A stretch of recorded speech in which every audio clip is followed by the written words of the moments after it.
দিনের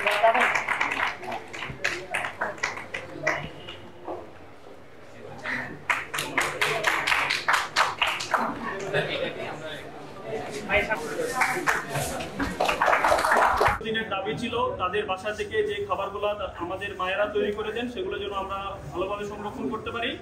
আমাদের মেসের এবং দোকানের ফ্রিজগুলোতে খাবার রাখতে গেলে অনেক সময় সমস্যায় পড়তে হয় এবং আমাদের টাইম অনুযায়ী আমরা খাবারগুলো নিতে পারি না। তারই লক্ষ্যে আমরা আমাদের অ্যালামনাইদের সাথে যোগাযোগ করেছি। আপনারা জানেন সারা বিশ্বে বিভিন্ন উন্নত যে বিশ্ববিদ্যালয়গুলো আছে তারা মূলত তাদের অ্যালামনাইদের সহযোগিতায় তারা এগিয়ে যাচ্ছে। পাবলিক প্রাইভেট একটা যে কোঅর্ডিনেশন সেটির মাধ্যমে এগিয়ে যাচ্ছে। আমরা আজকে ভাইকে বলার সাথে সাথে যে রেসপন্স পেয়েছি সেজন্য ভাইকে এবং ইনসাফকে ধন্যবাদ জানাই এবং আমাদের হলের মাননীয় প্রাধ্যক্ষ অধ্যাপক ডক্টর রফিকুল ইসলাম স্যারকে ধন্যবাদ জানাই। আমাদের এই উদ্যোগে তিনি শুরু থেকেই পাশে ছিলেন। ইনশাআল্লাহ আমরা শিক্ষার্থীদের জন্য ছাত্র প্রতিনিধি হিসাবে যতগুলো কাজ করা যায়, যতভাবে কাজ করা যায় সবগুলোই করব এবং সামনে আমাদের একটি প্রোগ্রাম আছে, সেটি হলো ফুড সাপোর্ট প্রোগ্রাম। আপনারা জানেন আমাদের বিশ্ববিদ্যালয়ে অনেক শিক্ষার্থী আছেন যারা শুধুমাত্র এই যুগে এসেও যারা খাবারের সমস্যায় তারা ভোগেন এবং টাকা না থাকার কারণে টাইম মতো আসলে 3 বেলা খাবার খাবেন, এটা আসলে তাদের হয় না।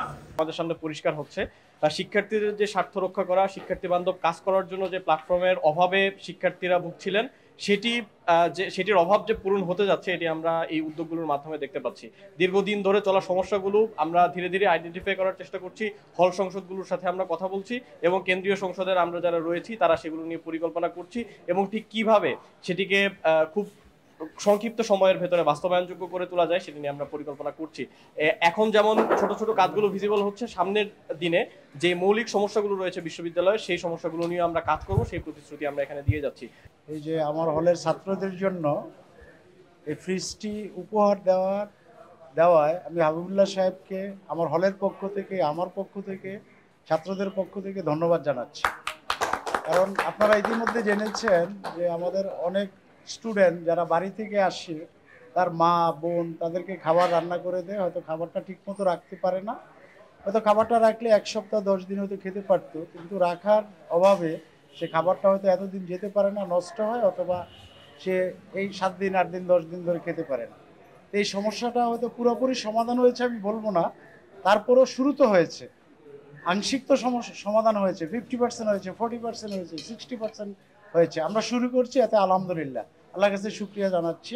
মায়ের স্নেহে লালিত সে খাবার সবাই পছন্দ করে এবং আমরা মনে করি যে সূর্যসেন হলের ছেলেরা দীর্ঘদিন যদি তার ফ্রিজের মধ্যে মায়ের স্নেহে লালিত রান্নাটি সে খেতে পারে তাহলে সে আরও দীর্ঘদিন তার স্বাস্থ্য এবং মানসিকতা সুন্দর থাকবে।